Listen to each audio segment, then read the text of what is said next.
must be. It's rocking.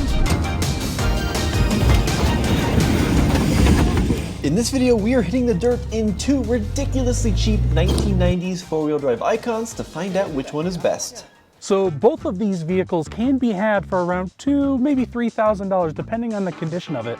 But for my choice, I've brought my 91 Ford Explorer. Now, these may not look like much to you, but keep in mind this was the first year of the Ford Explorer and the first ever four-door SUV by Ford. And this particular Ford Explorer is a 4x4, so it works great off-road, and it has a manual transmission.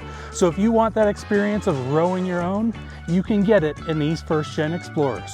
Now for my choice, I've brought along my personal 1996 Jeep Grand Cherokee, the very first generation of the Grand Cherokee, called the ZJ. And these are fantastic Jeeps with, you know, a few issues which we'll talk about, but this thing is awesome. Now, unlike Brendan's Explorer, this one is very, very rust-free, but this one's probably gonna command a little bit more money than that Ford because it is a Jeep, they are desirable, especially here in Colorado. So figure for a car like this, okay, this one's got some issues, but for a really good one, like $3 to $4 grand, it's gonna be pretty typical. Do you like these old Grand Cherokees?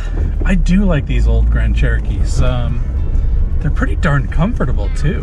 Yeah, that's kind of the thing about these 90s SUVs is regardless which one you go for, they all have a really good ride, you know what I mean? So this is actually a full unibody design, unlike the Explorer, which is a Ranger, right? Right. Now we're gonna try our Logs Avenue course here in the Onyx Off-Road Andres Pit. So let's go ahead and stick it into four-wheel drive low. Now one advantage about going with the Grand Cherokee is you have a huge aftermarket community. Oh yeah. And you can really customize these and build them up to exactly what you want. Yeah, whereas my vehicle is a little more of a rare oddity. These are fairly common, parts are readily available, and really, really good off-road. Yeah. It rides a little, A little bumpy. We made it. But it made it up the log course. All right, and into, oh, sorry, I forgot my door handle's broken. There you go, Tommy. Door handle's a little dead there. Yeah, but starting up my 91 Explorer. Here, let's get a shot of how you put this guy into 4 low. So this has buttons rather than a lever for four-wheel drive. So you got one for 4x4, one for low range. Push the buttons, 4-wheel drive, low range, you can see it there. Nice. Oh, ready to go. All right, let's see how the ride is up logs. You're in low range. Look at all that control you get in low range. Yeah, it's pretty nice. I don't have to ride the clutch quite as much as I did before. All right, I'm ready. Oh, let's do it. This is worse. Oh God. Oh, it's bumpy. It's rocking. Oh, like a bucking Bronco. That was fun. I gotta say, that was worse than the Jeep. Yeah, it was. What the heck? We made it up though. We did make it up. Now, under the hood of my Ford Explorer is the same engine that you would find in the Ford Ranger back in the day, which is a 4-liter V6. These engines are actually pretty darn robust, pretty darn reliable. They put out, you know, about 155 horsepower, 220 pound-feet of torque. Not a lot, but the main thing is when you're looking for a budget vehicle is reliability, and these do have that reliability. So the Jeep Grand Cherokee had a number of engine options depending on the year and the configuration. This is my all-time favorite though. This is the 4-liter inline 6 that they used in the Cherokee and the Wrangler for a ton of years. And this is, I kid you not, look into my eyes, I'm your captain now. This is genuinely one of my favorite engines of all time, bar none, period. I've owned a bunch of them and they are just unkillable. Phenomenal little units, like 190 horsepower, 220 pound-feet of torque. Not a ton, but they're so smooth and they just go and go and go.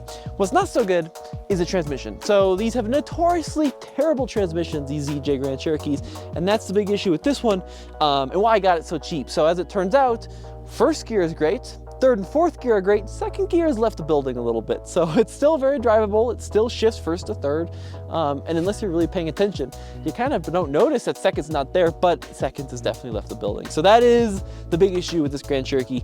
It also needs a cat. All right, Brendan, so the logs were a breeze for both vehicles, but let's try Boulder Boulevard. And we've got an easy side and hard side, and I say let's just drive them up the hard side. Oh boy.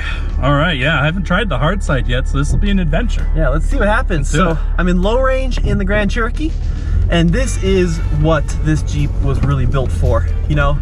These are excellent rock crawlers. Okay, maybe not this one on the stock tires and open diffs, but they can really be made into something special. Look at the way it just crawls up this. It is. It's like it's literally a rock climber climbing right up. Oh, no problems.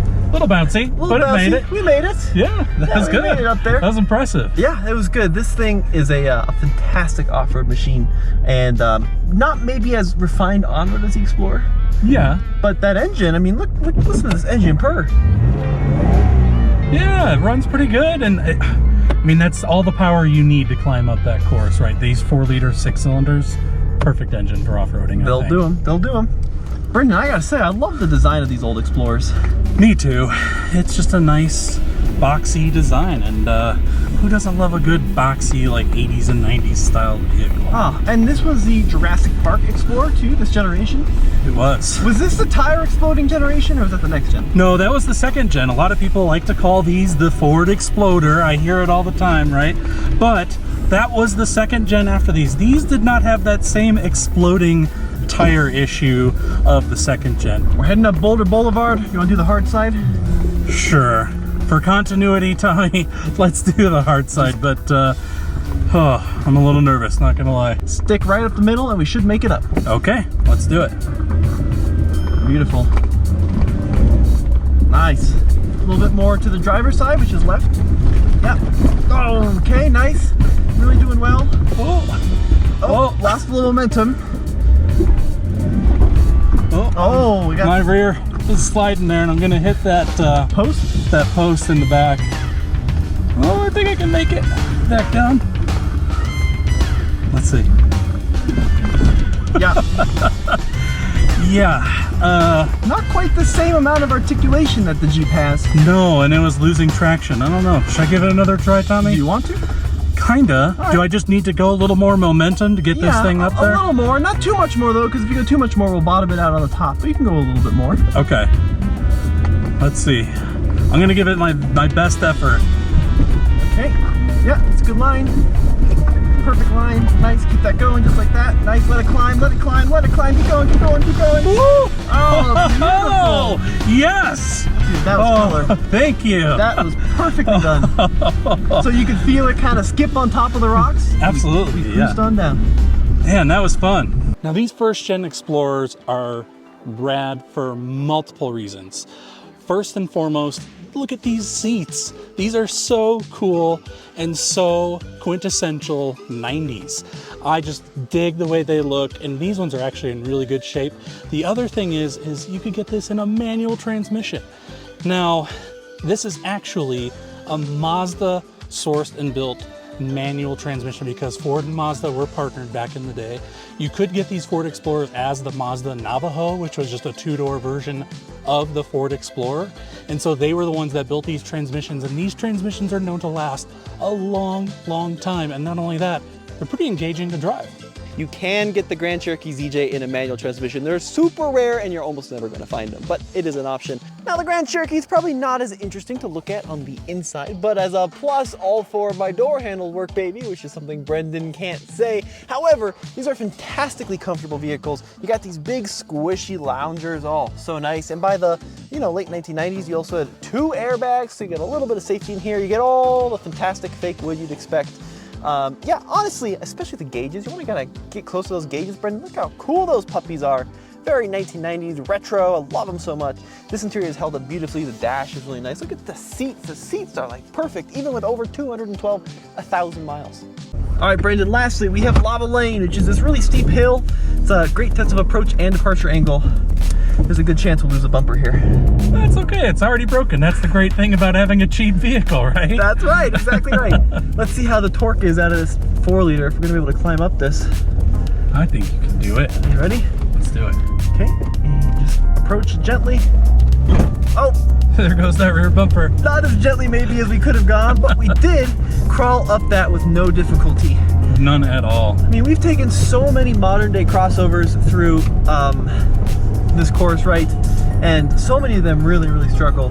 But these 90s SUVs were designed with 4-wheel drive in mind, and they're absolute little beasts. Well, and not only that, again, I just want to emphasize the fact that you're buying a cheap vehicle because of the fact that if something happens, it's no big deal. It's okay. It's a cheap vehicle. You can thrash on it, you can beat on it, and you won't be upset at the end of the day. So Brendan, lava lane in the Explorer, are you gonna bottom it out like the Jeep? You know, I don't think so. I think maybe like the Jeep, I might just scrape the bottom end of that rear bumper a little bit. Let's see. But I think it's got a pretty good ground clearance on it. Let's see what the departure angle's like. So entering lava lane, oh, pretty good. Oh, I did bottom out. I guess I spoke too soon. and a little bit of slip on the way out. Yeah. So both these vehicles have a pretty big departure angle. They do. There's just no way around it. What a fantastic day out here in Onyx Off-Road Andre's Pit Course. Now we got two phenomenal options and you just can't go wrong with either. Now the Jeep is a little bit more thoroughbred as an off-roader with that solid front axle. They're super cheap to lift and they're just so customizable. The Explorer struggles just a little bit more than the Jeep. However, I love these first-gen Explorers. They're so durable, they look so good, and they're fantastic at holding your family. So you just can't go wrong. My choice would be the Grand Cherokee, of course, with a transmission that has all four instead of 3 out of the 4 gears. But let's see what Brendan has to say. Now, my pick would definitely be this Ford Explorer. Again, great fun here off-roading. Both are a lot of fun, really good vehicles. Either one would be great. So Tommy's car may have done a little better off-road, but look at this bumper versus mine. Steel bumpers, baby. Can't beat that. Where can they find us, Brendan, if they want more? Yeah, check us out at all TFL for anything new car reviews or even old hoopties like these.